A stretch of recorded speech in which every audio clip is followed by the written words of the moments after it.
All right. Thank you all so much for joining today. I'm Michael from EcoCart. Super psyched to be hosting this webinar today. Resale to presale, sustainability throughout the customer journey. We are joined by some pretty awesome partners, some of my favorites over at Yotpo, JustUno, and Treet.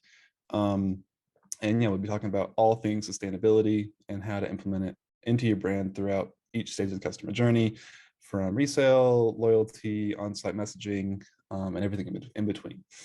So I'm going to let the panelists go ahead and introduce themselves, since I'll be talking plenty throughout the webinar. And Jake. Hi, my name is Jake Chat. I'm the head of marketing here at EcoCart. And like Wadsworth said, really excited for you all to be joining us. And thanks to all the partners for joining us as well. Looking forward to, all the value we can provide throughout the session. Awesome. Hi, everyone. I'm Steph, and really excited to be here with everyone and listen in. I think a really good topic for the time. I'm from JustUno. I work with the strategist and on the marketing team as well. So really excited to give that insight in what we see, like the experience on site being when you bring in that sustainability conversation. Hi, everyone. I'm Yulia. I'm head of marketing at Treet. I'm really excited to be here and be joined by all of the amazing brands here. Also very excited for audience questions. So definitely keep them coming as we continue through this talk. Hi, everyone. I'm Reagan. I manage our mid-market customer success team here at Yotpo, and to echo Yulia's sentiment, we definitely would love some interaction from the audience, so please feel free to chime in. Awesome. Thank you very much. Yes, and to reiterate that a third time, yeah, we do these events for y'all. We put them on for y'all in the audience. So if you have any questions at any point, whether it's about our specific solution, about something about sustainability or e-commerce in general, throw that in the comments. At the bottom of your screen there's a Q&A section as well. And once you put those in either in the comments or in the Q&A area, we'll be able to see those as a host, and we will get those answered today. So please add those. I'm going to hand it off to Jake here in just a moment, but before we do that, a couple housekeeping things. One, this webinar is being recorded and it will be sent out to all registrants tomorrow. So if you have someone that you think would like to see this but couldn't make it today, or if you've talked early or anything like that, don't worry, this will be sent out tomorrow. And additionally, actually, I think that's it. Please add your comments. We're here for you. And I'm going to hand it off to Jake to dive straight into the content. Thanks, Wadsworth. All right, let's share my screen. Can you see my screen all right? Yep, cool. Good to go. So yeah, just one more quick kind of intro. So like I said, Jake Chat, head of marketing at EcoCart. What we are at EcoCart is we are a software solution that works with e-commerce brands to enable them to better understand their ecological footprint of their value chain. And then we help them to then both offset the emissions associated with that footprint, as well as communicate to their customers what they're doing, the impact they've had, so on and so forth, across the customer experience, right? So let's dive in. So I'm going to start this off how I like to start all of my talks, kind of talking about the why, right? And so something fun that I have today is we recently performed a consumer survey of a couple thousand consumers. I'm going to ask them about, their thoughts and expectations of e-commerce brands around sustainability in 2023. That report will be actually coming out here in the next week or so. So stay tuned, be visiting our website looking for that. Really excited to share some of the insights from there. But some of those initial insights today are 63% of these consumers actually said that they're interested or very interested in the transparency of a business's ecological footprint. So this means whether the business is taking climate action or doing something to be more sustainable or not, consumers do want to know exactly what that ecological footprint looks like, right? And then 64% of these consumers said that they find carbon emissions to actually be the most imminent threat to the environment, right? So this is the idea that climate change is real. Carbon emissions are the #1 reason that's happening. And it's basically the biggest threat in their mind to why that is happening.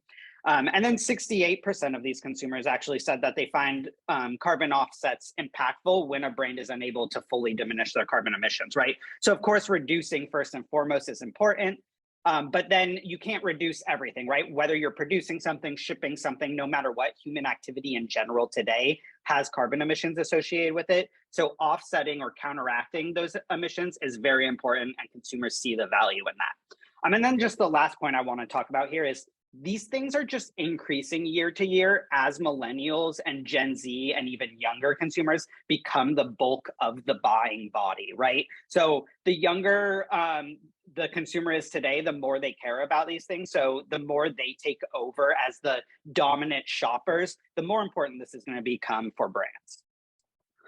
So let's dive in, right? So how should brands talk about sustainability in their customer journey, or talk about their ecological footprint in their customer journey? Okay, that's kind of the answer I'm gonna answer. So I'm kind of starting off with the depth of like, how do you talk about this thing? And then I'll pass it off to Steph from JustUno, who will talk about where, and then, we'll go into Yulia from Treet to talk about going after pre-sale into actually resale, and then we'll kind of tie it off on how to tie this into your loyalty programs with Yotpo, right?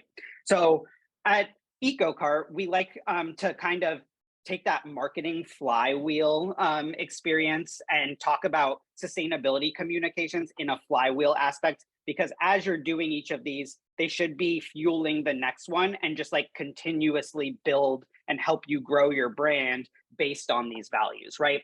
So what's that first step? That first step is just revealing, right? So this is the act of transparency that I was talking about, where just being honest about what is what the ecological footprint associated with your value chain is, whether you're doing something or not. Just talking about it is that first step that shoppers actually care about.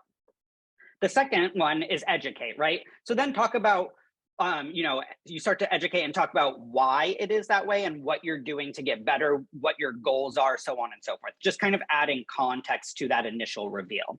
The third step here is to inspire, right? So once you feel like they understand why you are where you are and what you're doing to get to where you want to be, then it's about creating community and inspiring them to participate and join you on this journey towards being more sustainable.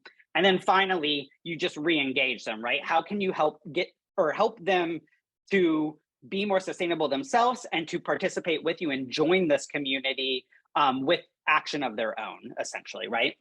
So let's dive into each of these. So starting off with transparency, right? So the thing we like to say here is that it pays to be radically transparent, right? And so the example you see over here on the right is Patagonia, who is amazing about talking about sustainability and being transparent into their value chain, right? So this is actually directly from one of their product detail pages. And on here, you'll see they talk about where each product is made, how it's made, what it's made from, what the working conditions of the people at the locations where it's being made are like, right? So like they really, really give you a microscopic view of everything that goes behind getting that product made before it's gonna come to your door, right? And people love this because they wanna know that, there's morality in the working conditions. They wanna know exactly what kinds of materials are in it, how many microplastics should I expect in my cotton? Where is this from? How long or how far did it have to travel? All of these things, right? So that radical transparency really helps shoppers understand that you care about them being informed so that they can make as informed decisions as they want, basically. And that way it feels like you're not hiding anything from them, right? So that's kind of the first step in like really creating deeper relationships with these people, with shoppers, essentially, right? And so like I'm like kind of alluding to here, what does this do, right? So that revelation that this is how this is made, this is where it's made, this is what it's made from. What does it do, right? It really connects with the shopper, or it surprises them, and it builds that trust and it fosters that loyalty, of course. But it's just that first step, like I said, right? So the next step from that is talking about, like I alluded to at the very beginning of the talk track to that slide, was what are you doing now? So you've revealed this. What are you doing now to optimize or minimize all of the emissions or the footprint in general that's associated with those products, right? So this is what we at EcoCart like to call your sustainability journey, right? So the idea here is that by revealing, by being transparent, by being honest, no one expects you to, and you shouldn't expect yourself to be perfect, right? It's about where you are today, what the truth is behind that product, and then where you want to be and the steps you're taking to get there, right? That's also part of the revelation is like, I'm not perfect. This is what it looks like today. This is where I want to be. And this is how we think we're going to get there, essentially, right? Then moving on to that next step, right? So then you need to follow through from that revelation into education, right? So you've said, this is where I am today. This is where I want to be. This is what I'm doing to get there. So now educate why it is you're doing the specific things you're doing, why it is you have the goals that you have, right? Because the context matters, the effort counts, and stories resonate, right? So what you see over here on the right again is Paca Apparel. Really cool brand, completely built on sustainability. They get their cotton from alpacas, who are a free roaming animal, right? So you can't really like farm them the same way as sheep or other things, right? Because they need to be like freely herded. So it takes a lot to go into making these pieces of clothing. And so they partner with all kinds of organizations and talk about why, right? So how are they benefiting the local Peruvian economy? How are they, making sure that like all of the cotton they're getting is exactly what it says it is, where it says it's from, all of these things essentially, right? And so just showing that or educating on why you're doing what you're doing and educating on who you're working with to get there is really all about building that story and just showing them again that you're not perfect, but you're taking actions that mean something to you as a brand, to you as a business owner, and to them as people who supposedly or should at least want to feel like they're aligned with you and your values, essentially. And then you go into that third step, right? So you've revealed, you've educated, and now it's time to inspire community, right? And so this is the idea of bringing in this we're in this together attitude, which can go a really long way, right? So this is the idea of like real-time impact. So that's what you see over here is like a real-time impact counter. So this is the idea of every time someone makes a purchase and offsets their purchase, it adds the amount of carbon emissions associated with their purchase to the overarching impact that you as a brand and your community of shoppers or customers have had altogether, right? There's tons of other ways to do this, like impact reports and invitations into different initiatives and activations, so on and so forth. But that step is really important about making sure that like this is relevant and resonating with your audience. And then finally, of course, what we do best at EcoCart is you engage more deeply, right? So then this is the idea of empowering the shopper to actually participate in the climate action you're taking, whether it's making their order climate neutral at checkout, or whatever various sustainability activities that you have going on at your brand, just making sure that they're aware that they can participate and be a part of this overarching story, essentially, right? And so, something that JustUno again is going to go into, so I won't dive too deeply into this, is you want to do this across your customer experience, not just your website, but across your customer experience, right? So whether it's offsite on like your social channels, in your emails, on your homepage, your product detail pages, or your checkout page, wherever it is, you want to be talking about this there, basically.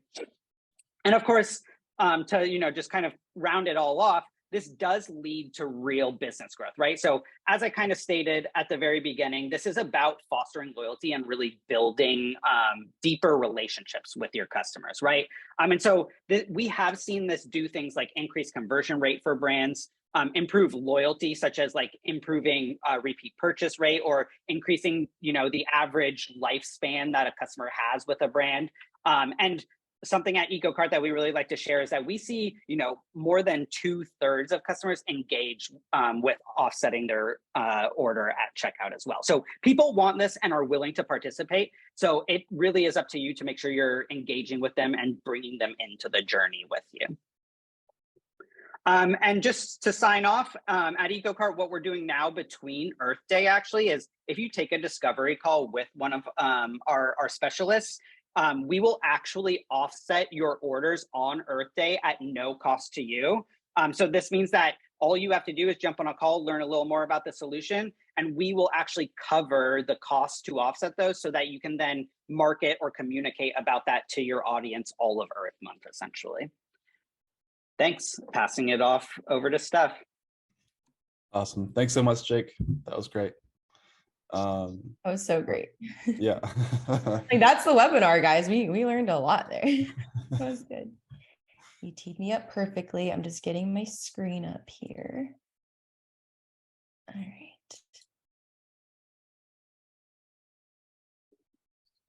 Sorry, Wads, mine is a little slow. Might have to go off of video for a sec. No worries. Everyone see that okay? We see the social listening HubSpot link. Oh, okay. Let me try again. Should be. Yeah, Chandler, taking over the webinar. Awesome. All right. I got sidetracked. Okay, cool. All right. Awesome. So yes, thank you everyone for joining. My name is Steph. I've got, my email here. Feel free to hit me up if you have any questions. I'll get into a lot of what we kind of think about as far as the on-site experience and sustainability that Jake really teed me up for. So I will get into that aspect and really what I see based off of what I've done working with clients one-on-one and what I've seen them go through to try to make this, like Jake is saying, really transparent for everyone that's visiting site. Perfect. All right. So the importance of communication. Jake hit on it perfectly, right? I think it was radically transparent. I love that. I wrote that down. I think radically is kind of what we want to think about it right now, because this whole sustainability conversation, we are making it, I feel like it's starting to become more of that best practice to an e-commerce site and that whole setup that you have in trying to get someone to your site versus maybe brick and mortar. So it is really vital for us to be transparent about this, even if you feel like you're overdoing it. We'll show you some ways here where you can have that messaging on site where it really just feels like, you're just being reminded of that. It is really good to know. You wanted to know that at that point, like Jake was saying, people want to know how they can make an impact in some way, even if it's just them clicking a button. That is rewarding. So we'll cover communicating sustainability on site, leveraging CRO tactics to convert more visitors into customers. And I think too, I would add on here and leveraging it to create more of that community, like Jake hit on, this sustainability topic does get into a bigger conversation, right? So that naturally, I think, can lead to that community, which goes into tying channels together. And we're showing how you can really get someone that's coming from social to still be engaged with your brand at that same level of what got their attention, sustainability, and how you're addressing that. So infusing that across all the messaging. Would love any questions that you have, or how are you doing something on site right now? And do you have maybe one touch point, 2 touch points? So we'll get into that. Right now, statistics show that the e-commerce model is almost 20% more carbon efficient than brick and mortar retail. I did touch on that, right? Brick and mortar and e-commerce, of course, it depends on your business and how you are wanting to grow and run that. But this is a great stat, moving forward, that there is this room to have that conversation.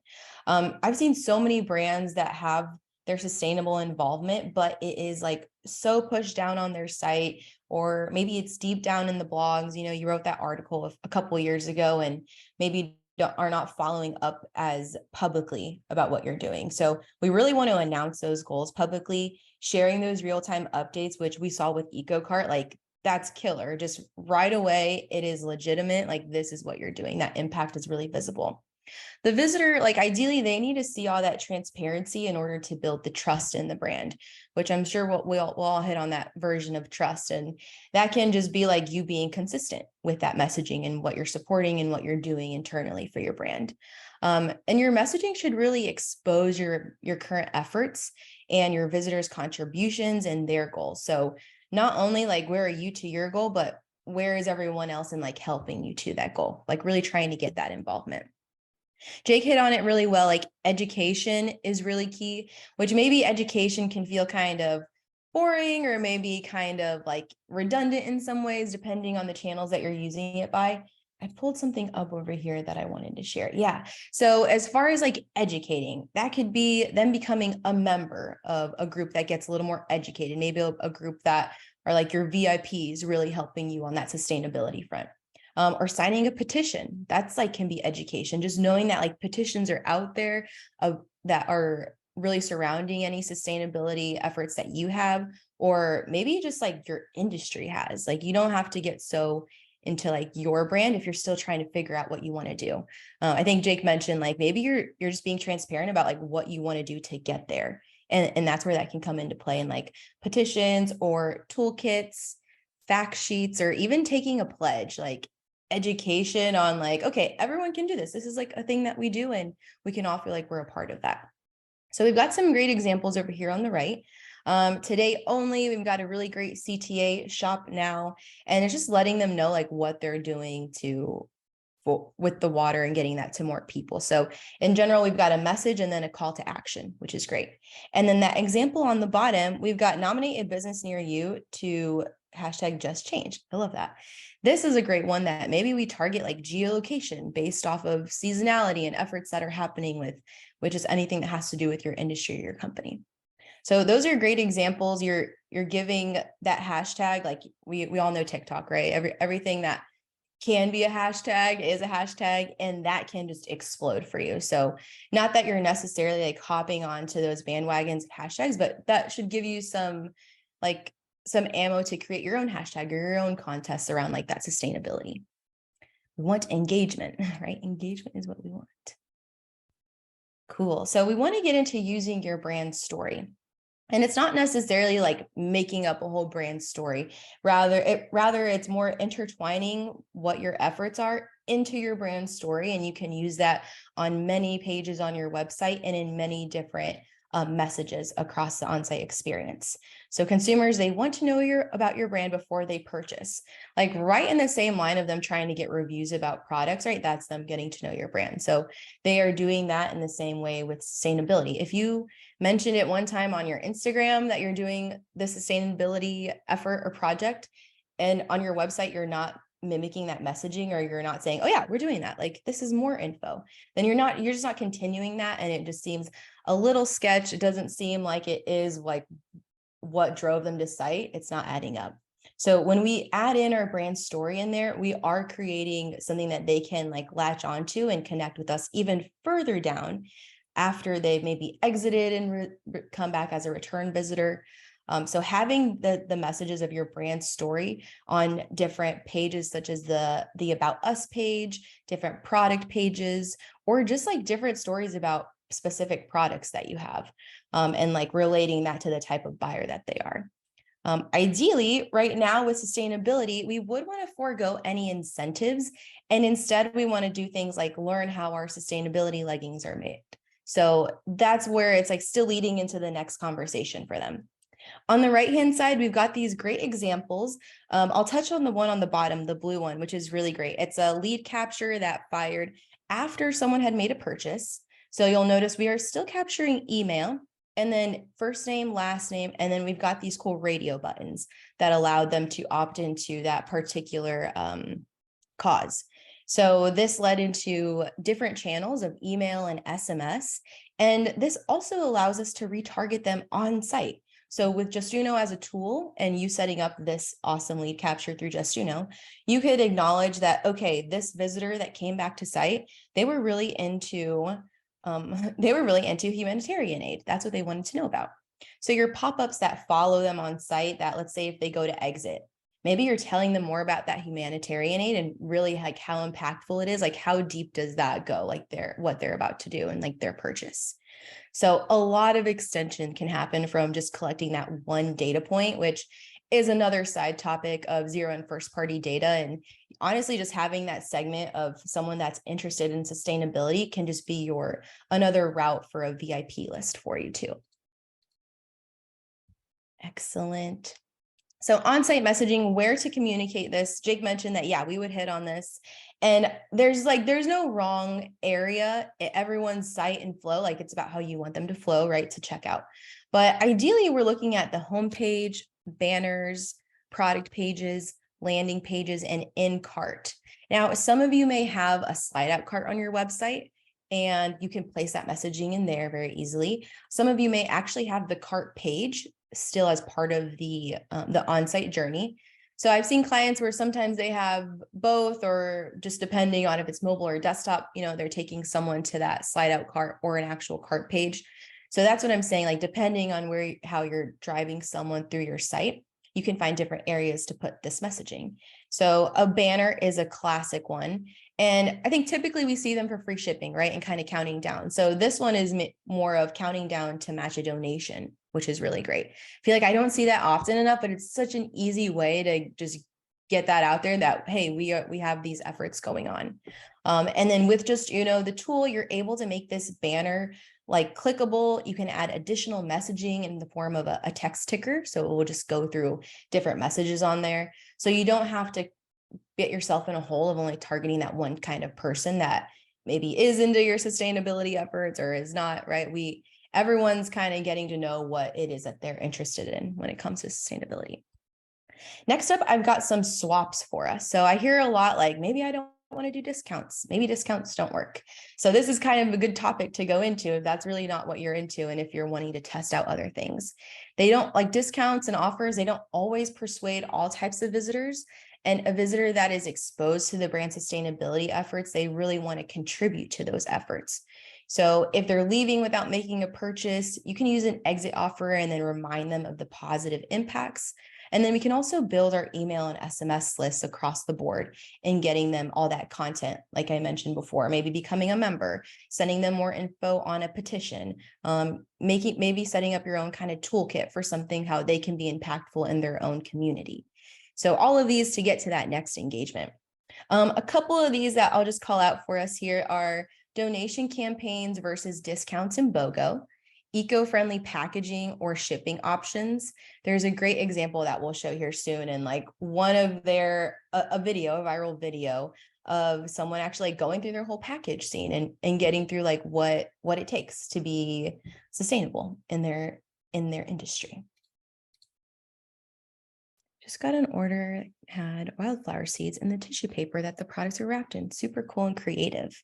Yeah, we had a great chat come in that just adding in that little item for the wildflower seeds for Katie here in chat, like that was impactful. That's probably something that she'll go on to share with someone else. And like, that's cool that probably no one else is doing that, or like they're the only ones that I know of that are doing that. We'll do a merchant spotlight here, Sheets and Giggles, really cute name. They're really focusing on getting that message across, but not in your face. So ideally, they're using that top banner. Then they're using this checkout area, that middle one. So still like just elaborating more on what it is. And then they have another banner, or that could be just a message that's going through of we plant 2 trees for every tree harvested. So that whole flow making me feel really good. I understand that, wow, they really are committed to that. They're portraying that actively. So that's a great way of how you can do it in a really relaxed way while still trying to get some engagement out of there. Up over here, social media specific strategies. So we all know that in CRO, or when we're thinking about pop-ups, we want to mirror the messaging that is bringing someone to site. And that can be mirroring messaging, mirroring the images that you're using in your ads, the copy, like the wording that you're using in your ads. And ideally, you're linking that with a specific UTM so that you can be very specific in like knowing exactly where they're coming from. So for example, we've got this ad here on the right-hand side, the social impact brand. So they're giving their little blurb. And when someone arrives on site, we should be meeting them with similar images, a similar like button that's highlighting that donate and what the next step would be and what they would need to do, since that is exactly what drove them to site.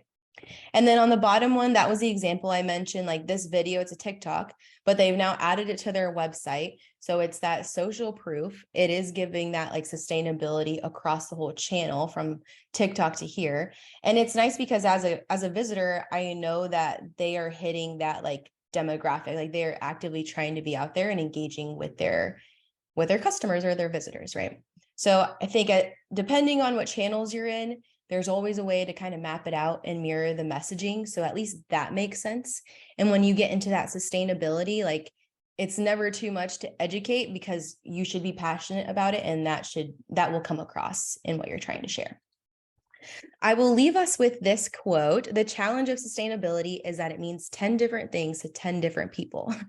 So this is just to say, don't be deterred because some people don't really get what you're doing.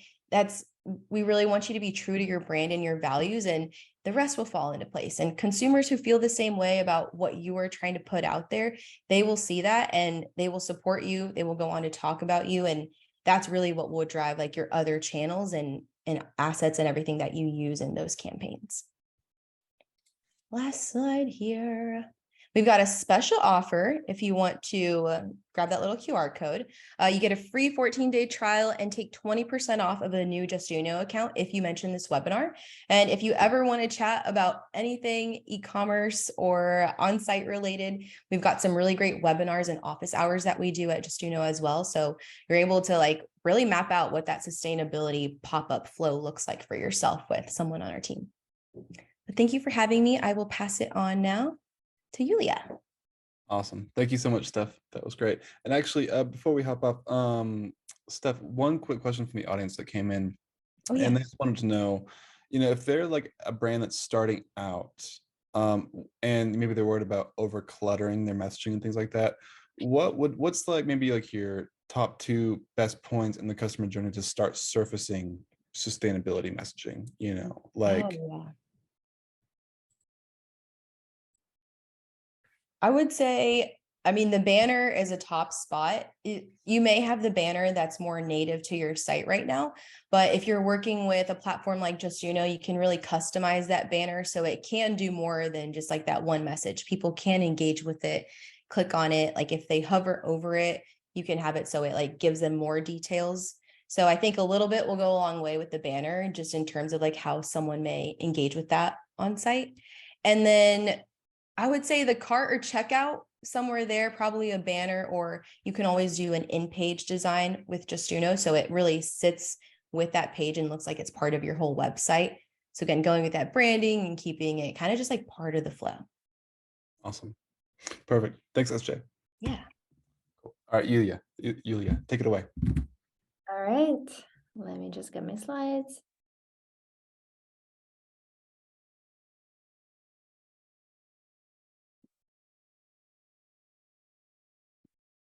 You guys all see my slides? Good to go. All right, awesome. So hi everyone again. I'm Yulia. I'm the Director of Marketing here at Treet. Just a little about me. Before I joined Treet, I led co-marketing at Afterpay, really working with our top fashion brands to help them go to market with our buy now, pay later solution. So slightly different, but I'm back to working with awesome brands, doing something that is very close to my heart, actually, personally, is sustainability. So now I'm at Treet. And what is Treet? Treet is the most flexible resale solution for brands on the market. We are truly on a mission to let every piece of clothing item made live its longest life through resale. And we've partnered with more than 80 brands to help them do the same.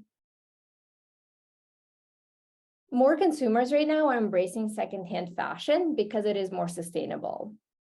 Resale keeps items in circulation and out of landfills, and I want to share some stats that you may not be familiar with. Buying a used item decreases its carbon footprint by 82%. So that just makes it more sustainable option to shopping than rather than buying something new. 2 in 1 consumers believe that their individual consumption habits have a significant impact on the planet, and this belief truly helps inform their purchasing decisions. 62% of US consumers alone have sold or bought something secondhand in the past 12 months, and this number is predicted to increase dramatically over the next year.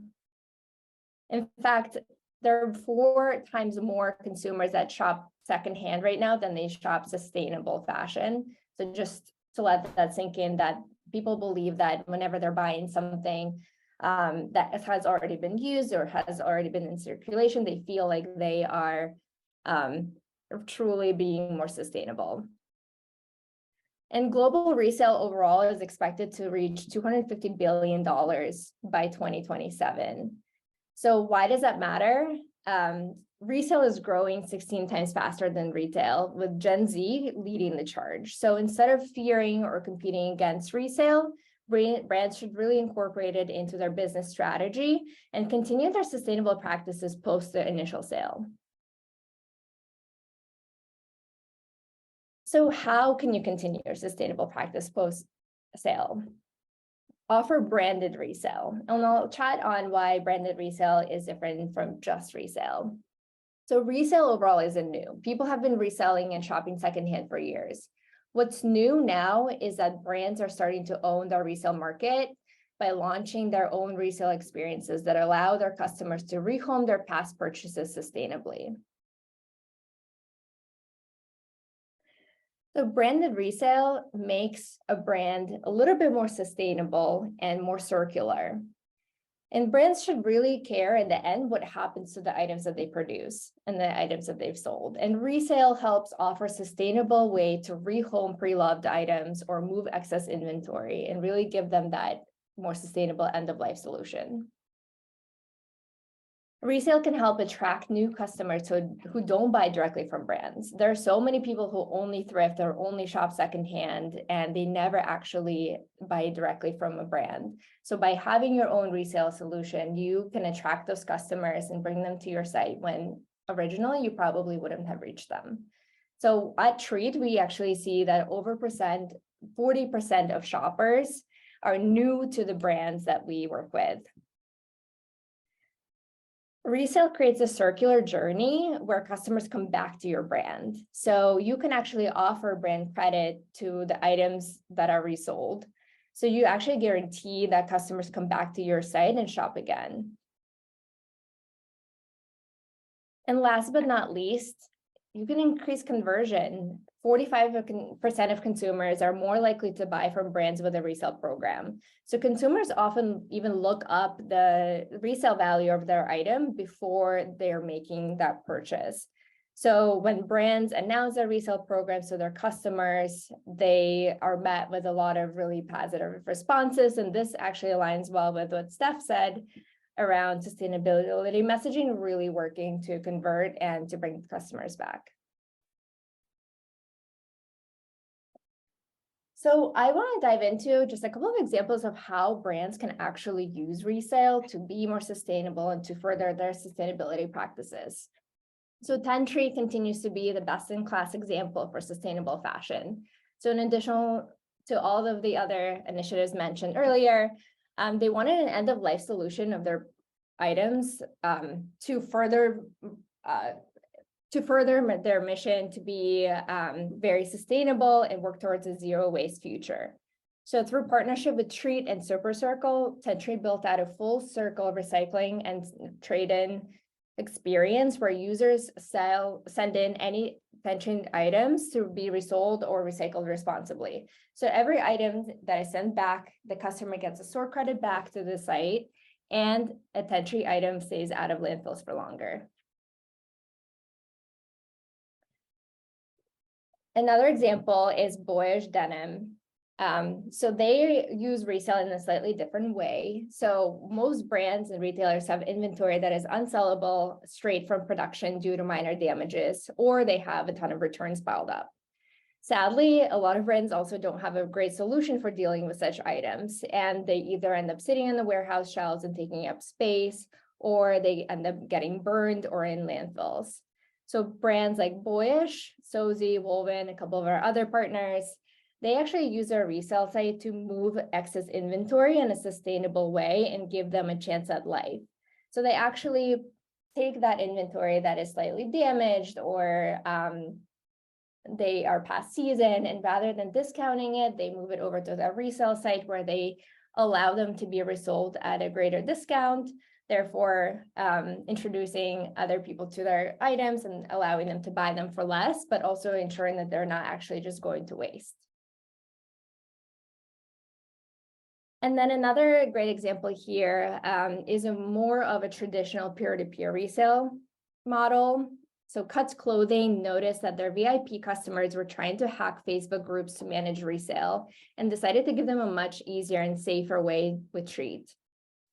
So now customers have access to over 600 authenticated secondhand items on Cuts Marketplace. And that just makes it for a better experience where people are loyal to a brand, they love their clothing, but they always are ready for something new. So they're actually, instead of getting rid of the items and discarding them in an unsustainable way, they can go to Cuts Marketplace, they can list it for sale, they can allow another person to purchase it and enjoy it for longer. And so with this ability to buy Cuts secondhand, the brand opened up the entire new market of customers to enjoy their pieces.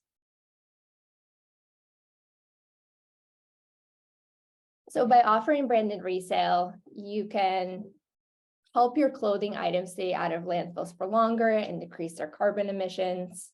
You can unlock that new revenue stream and participate in resale where you just weren't participating in the past.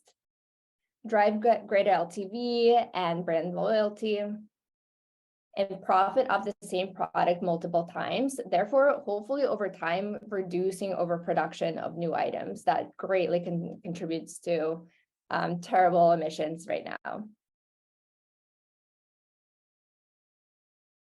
So that was it for me. Sweet and short, and wanted to just give you an intro to Treet and just how resale can really be implemented to continue all of this amazing sustainability practices that you are currently doing or are looking to do in the near future. So feel free to email me if you want to learn more about resale or dive deeper into any of the points that I made. And we're also running a special promotion for our webinar participants today. So you can get 50% off your first 3 months with Treet. So you can launch a resale site this year and save on our platform fees. Okay. Awesome. Thanks. Thank you so much, Julia. That was great. I'd actually had one question from the audience, and it was Jolene. They wanted to know if it's clothing only. No, great question. We are partnering with a lot of different types of brands, from home items, home goods to jewelry and jewelry, shoes, basically anything that lasts long enough to be resold can be resold. So hit us up. Awesome. Thanks, Julia. All right. And we have Reagan.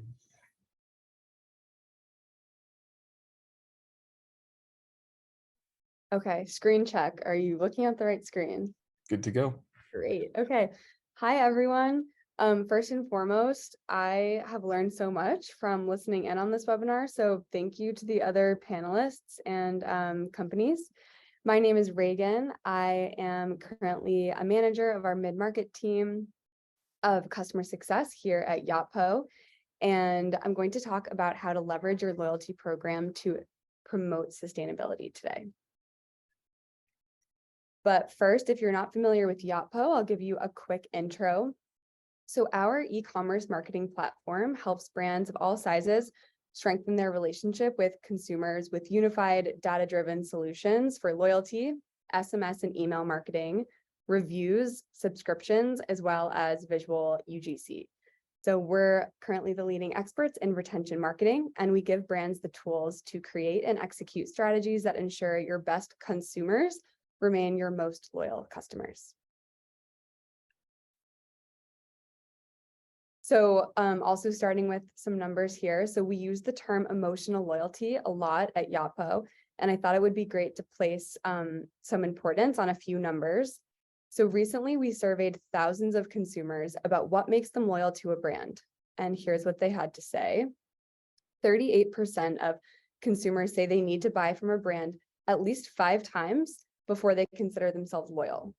But once you have a loyal customer, they're 40%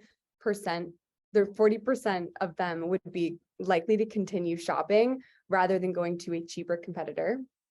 And 84% of respondents say they are more likely to buy from a brand whose values align with their own. But specifically, when looking at Gen Z, that number actually spikes up to 90%.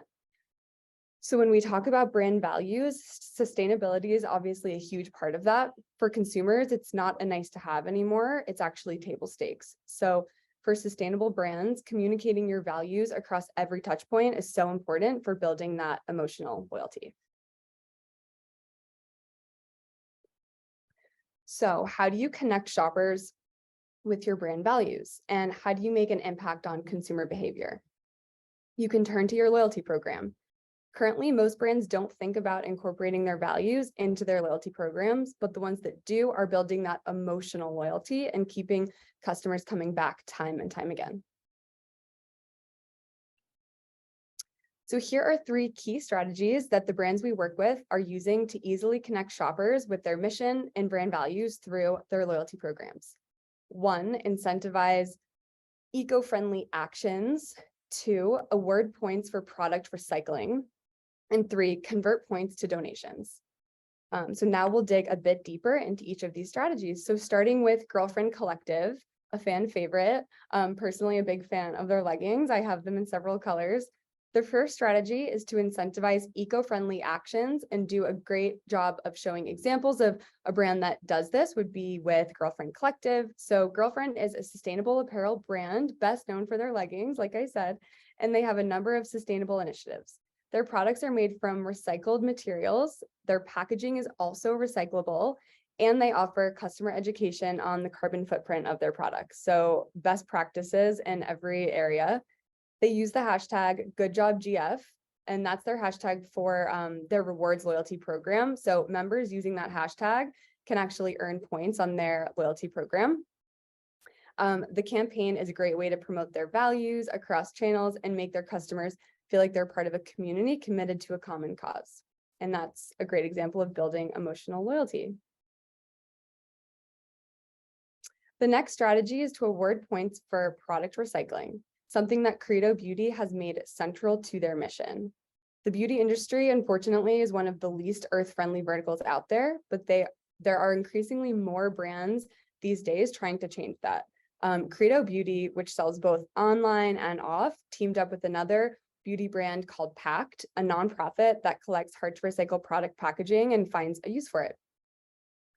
The brand incentivizes shoppers to recycle their plastic bottles, tubes, compacts, and more through their loyalty program. As some of you might know, these are the type of materials that are actually quite hard to recycle and kind of like can gather up quite quickly. So they're solving for a really common problem.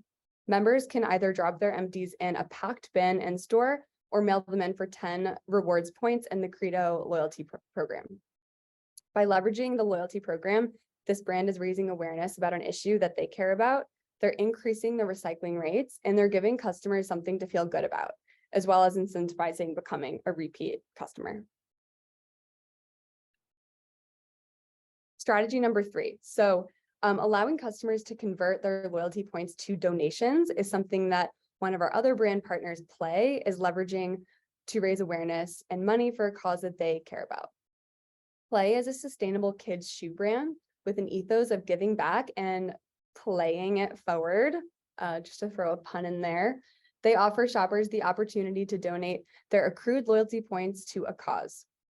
Shoppers can donate up to 4,500 points at a time, which is the equivalent of $45 to a current recipient of Race for Good.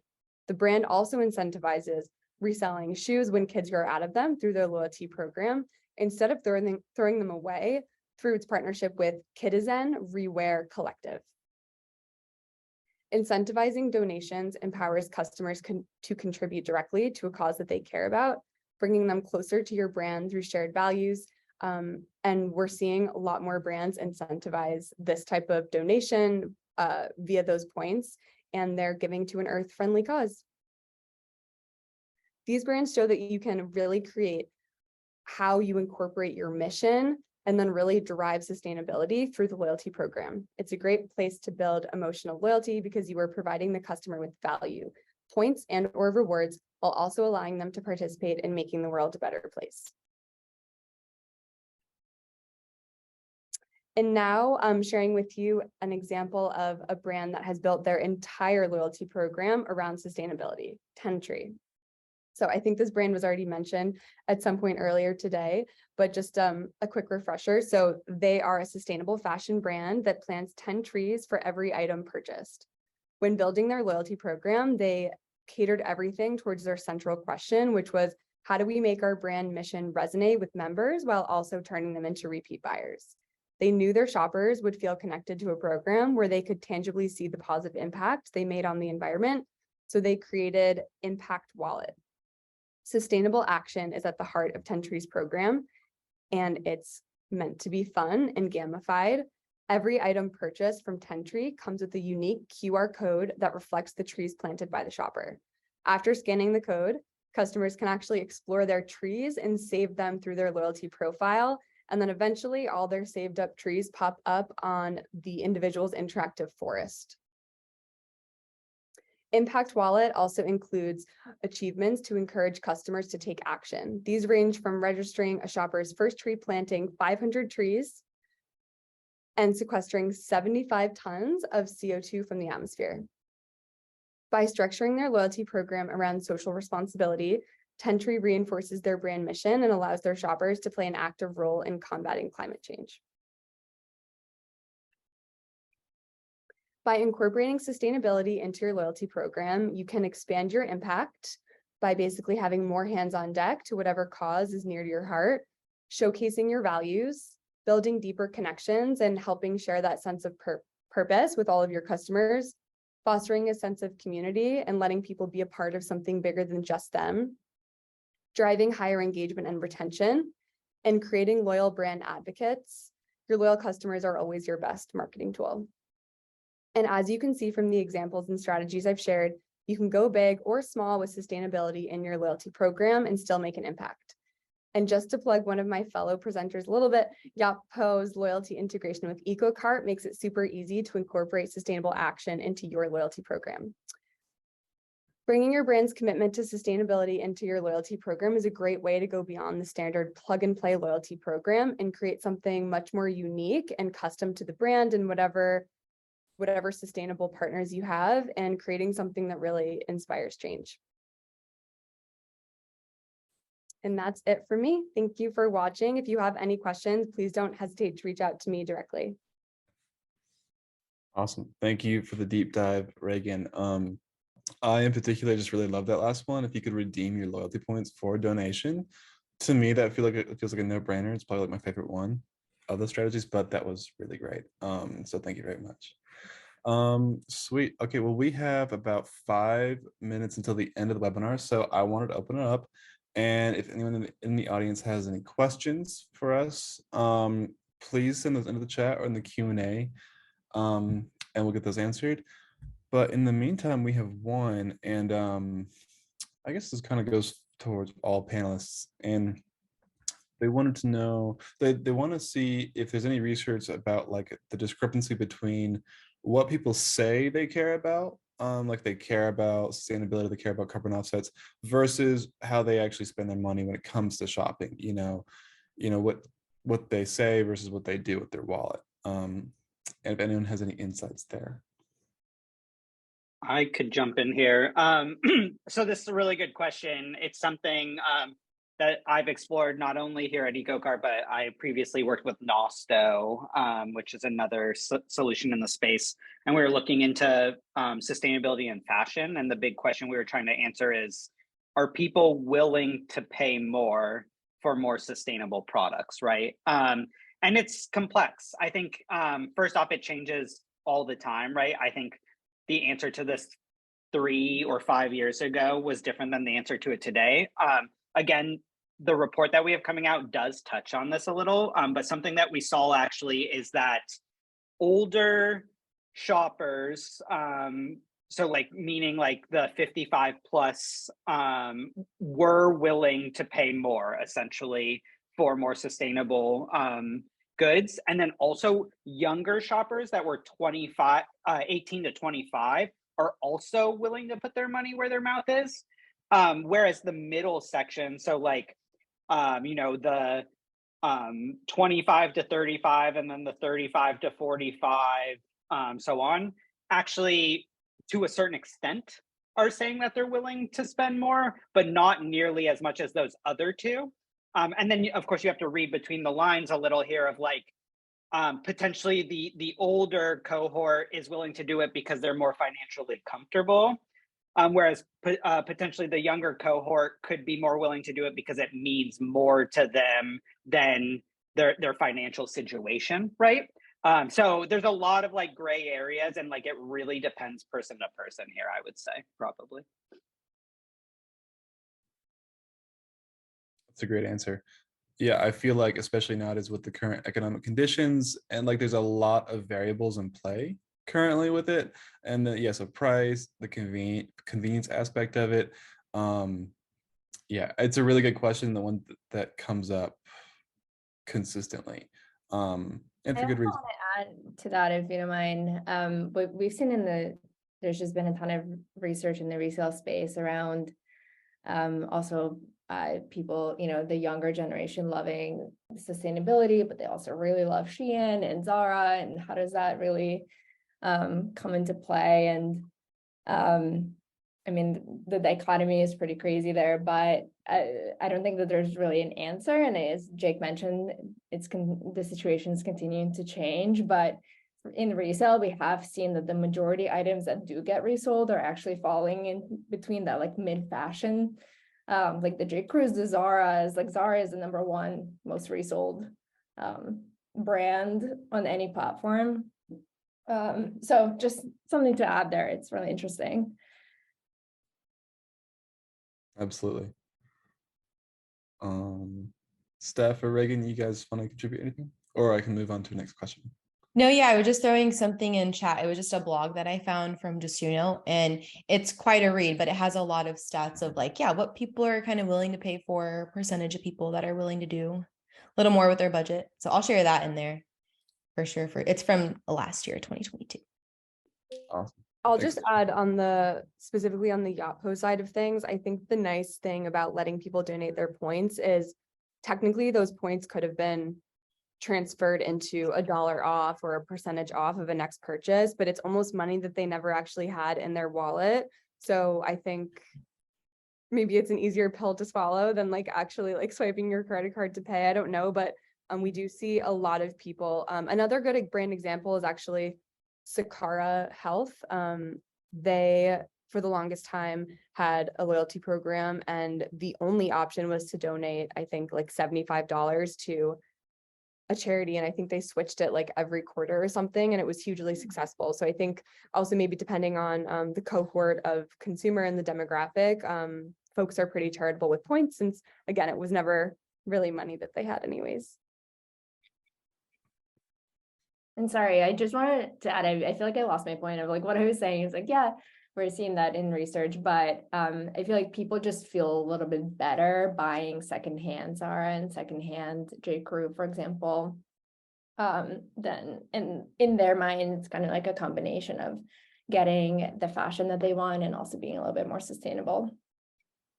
Oh, totally. No, I've been trying to transition away from buying new because there are so many good resale options for like, I mean, like whatever the brands are for like you want high quality clothes and it's out there already. You don't need to buy brand new. Like, I mean, unless you're a high fashionista sort of person, I'm not. You know. Exactly.